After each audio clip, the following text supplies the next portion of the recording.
Assalamualaikum warahmatullahi wabarakatuh. Segala puji hanya milik Allah, Tuhan semesta alam. Sholawat serta salam semoga senantiasa tercurah kepada Nabi Muhammad SAW, keluarga beliau, para sahabat, dan seluruh pengikutnya hingga hari kiamat. Semoga kita termasuk golongan yang istiqomah dalam menegakkan sholat 5 waktu, yang menjadi tiang utama agama. Pertama, yaitu sholat adalah tiang agama yang tak boleh runtuh. Sholat adalah cahaya hati, nafas ruhani, dan ikatan kuat antara hamba dengan Rabb-Nya. Dalam Ihya Ulumuddin, Imam Al-Ghazali menempatkan sholat sebagai ibadah yang paling utama setelah 2 kalimat syahadat. Sholat adalah mirainya orang beriman. Melalui sholat, ruh seorang hamba naik menuju hadirat ilahi, mempersembahkan penghambaan dalam bentuk paling mulia. Imam Al-Ghazali menegaskan bahwa tidak ada amal yang lebih dicintai oleh Allah setelah iman selain menjaga sholat pada waktunya. Ia menyebut bahwa orang yang meremehkan sholat sejatinya telah merobohkan bangunan imannya sendiri, sebab sholat adalah pondasi dari segala amal. Bab 1, Landasan Syariat Sholat 5 Waktu. Allah berfirman, sesungguhnya sholat itu adalah kewajiban yang ditentukan waktunya atas orang-orang yang beriman. Quran Surat An-Nisa, 103. Ayat ini menjadi dasar utama bahwa sholat 5 waktu bukan hanya perintah biasa, melainkan kewajiban yang diikat dengan waktu, yang tidak boleh diabaikan ataupun dilambatkan tanpa uzur syar'i. Nabi Muhammad SAW bersabda, perkara pertama yang akan dihisap dari seorang hamba pada hari kiamat adalah sholatnya. Jika sholatnya baik, maka seluruh amalnya akan baik. Jika sholatnya rusak, maka seluruh amalnya akan rusak pula. Hadis riwayat Tabrani dan Baihaqi. Dalam Ihya Ulumuddin, Imam Al-Ghazali menekankan bahwa seluruh amal baik tidak akan bermanfaat jika sholat seseorang rusak. Sebab sholat adalah neraca untuk seluruh amal. Jika tiangnya kokoh, maka dinding-dinding kebaikan lainnya akan ikut tegak. Bab 2, Rahasia dan Hikmah Sholat menurut Imam Al-Ghazali. Imam Al-Ghazali dalam Ihya Ulumuddin, khususnya dalam kitab Rahasia Sholat, menjelaskan bahwa sholat bukan hanya gerakan fisik atau rutinitas harian. Sholat adalah alat untuk menghidupkan hati. Ia mengajarkan kesadaran ruhani, muraqabah, khusyuk, dan perjumpaan batin dengan Allah. Dalam pandangannya, ada 2 tingkatan sholat. 1. Sholat lahiriah, yaitu yang dilaksanakan sesuai hukum fikih, dari takbir hingga salam. 2. Sholat batiniah, yaitu kehadiran hati, khusyuk, dan merasa berhadapan langsung dengan Allah. Kata Al-Ghazali, banyak orang yang berdiri dalam sholat, tapi hatinya pergi ke pasar. Ini artinya, bentuk fisik sholat belum menjamin kesempurnaan kecuali disertai kehadiran hati. Ia mengutip sabda Rasulullah SAW. Sesungguhnya seorang hamba boleh jadi sholatnya tidak ditulis untuknya kecuali setengahnya, sepertiganya, seperempatnya, bahkan sampai 1/10-nya saja. Hadis riwayat Abu Dawud dan Ahmad, yang menjadi ukuran adalah kehadiran hati. Semakin khusyuk seseorang, semakin utuh pula pahala sholatnya. Bab 3, Keutamaan sholat 5 waktu dalam Al-Quran dan Hadits.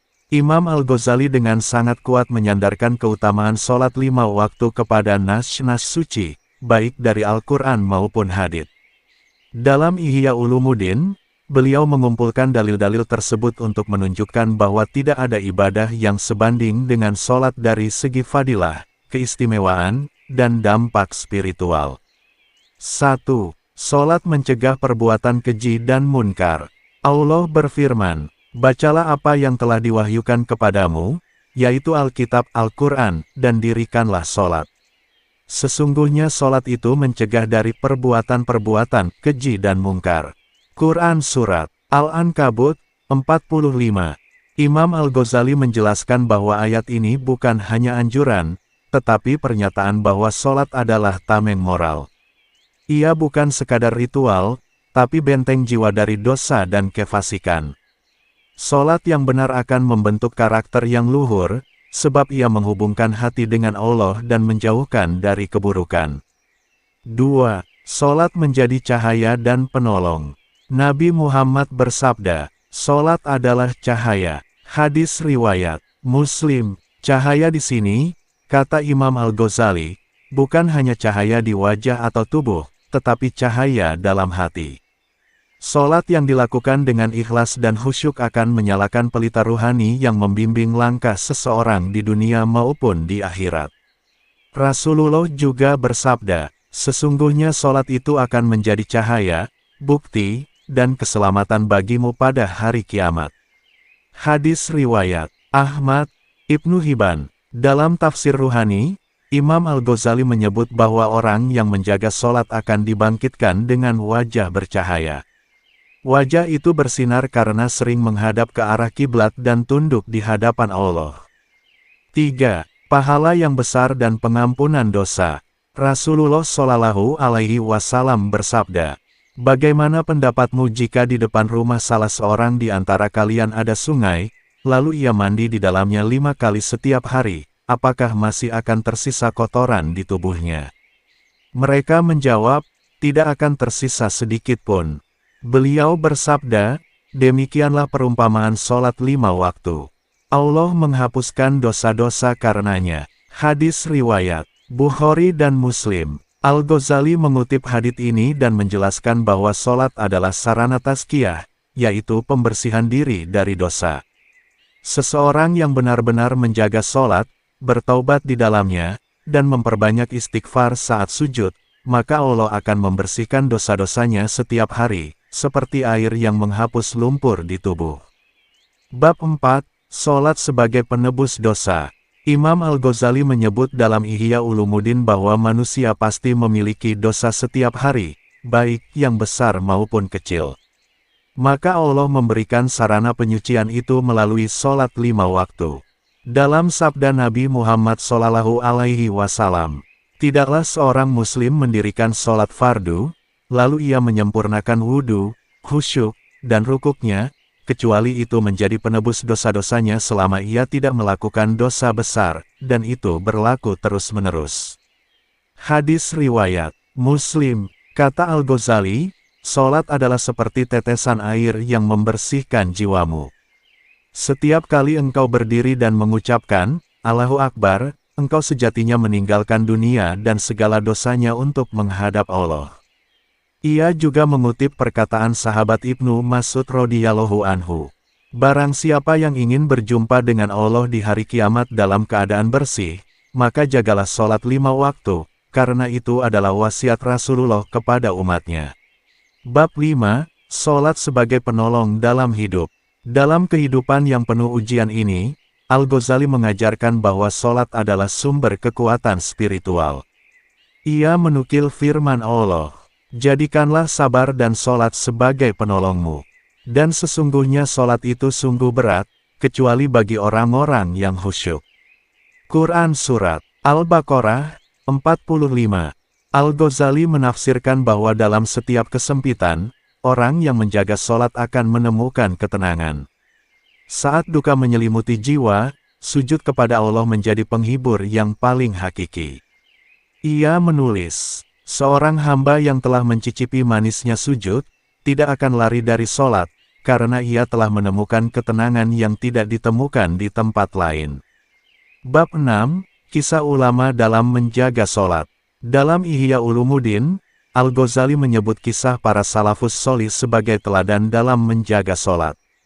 Di antaranya adalah Umar bin Khattab radhiyallahu anhu yang apabila datang waktu salat, wajahnya berubah pucat. Ketika ditanya, beliau menjawab, "Salat telah datang, salat adalah amanah. Mampukah aku menunaikannya dengan sempurna?" Ali bin Abi Thalib radhiyallahu anhu yang saat terkena panah dan harus dicabut, beliau meminta agar dicabut saat sedang sholat. Karena ia begitu tenggelam dalam sholat hingga tidak merasakan sakit dunia. Hasan al-Basri, yang mengatakan, "Aku tidak pernah menyesali apapun dalam hidup kecuali satu, yaitu waktu yang berlalu tanpa aku gunakan untuk sholat atau berzikir." Al-Ghazali menjadikan mereka contoh bahwa sholat bukan sekadar kewajiban, tetapi kebutuhan hati. Mereka menjadikan sholat sebagai tempat mengadu, menumpahkan air mata, dan memperkuat iman. Bab 7, Buah manis dari sholat yang istiqomah.